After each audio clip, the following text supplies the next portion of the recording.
Hey, this is Alan Batista of Light Tackle Kayak Fishing, the Chesapeake Series, and I've been excited to share this video with you. For the last month, 2 months or so, I think I finally cracked the code to cold feet on your kayak.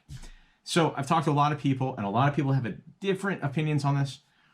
Most people have said, well, get yourself some wool socks. All right, I've tried the wool socks. I've tried multiple wool socks. Other people have said, well, try some neoprene booties. Tried that.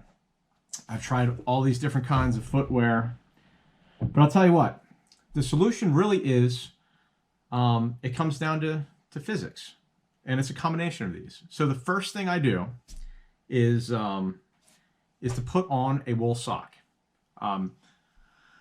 Wool is very insulative even when wet, so if your foot sweats or anything like that, it will still keep you warm. So that's the first layer I put on. It creates an air barrier between my foot and the next layer, right? So not that, I want to share my foot with the internet here, but for the sake of this video, bear with me. All right, right there.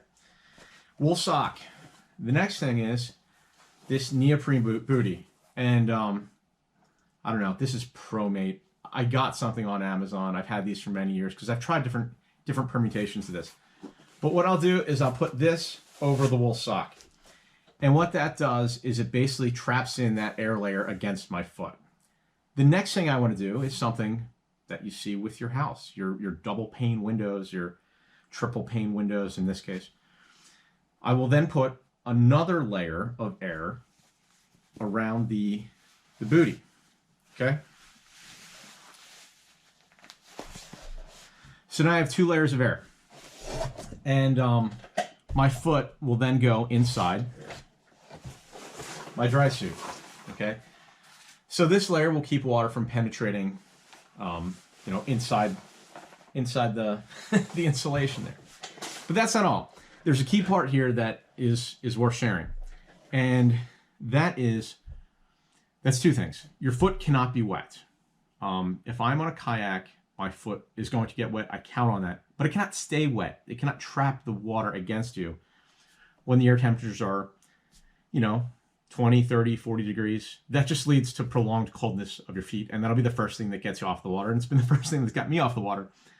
Usually what kicks me off is I can't feel my legs anymore. I can't feel my feet. So then I know it's time to go. These are Kokatat Scouts. These are also neoprene, but I'll tell you what, when the water gets in, it keeps your water against your foot. That makes you cold. These are great for other times of year, not so much winter, in my experience. These are the Hook Attack. I love these shoes. These are great for being around the water. They're very sturdy, but they hold water. These take a long time to get dry out. So these are probably worse than anything else. So, brings me to the solution. This is what works. It's your Crocs. I think these are generic Crocs. I don't think these are real Crocs. But they float. They dry off very quickly. They don't offer insulation, which isn't what you need. You already have the insulation on your foot. But what this does is it drains and wicks away water and dries very quickly. So it keeps your feet warm.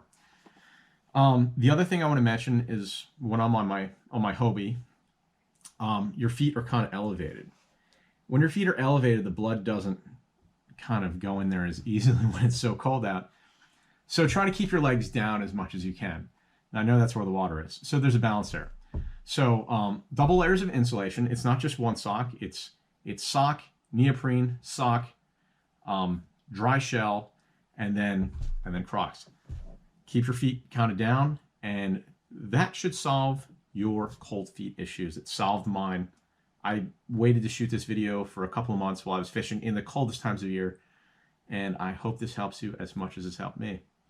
If you like these, subscribe, follow along on YouTube and Facebook, and I look forward to seeing you out in the water.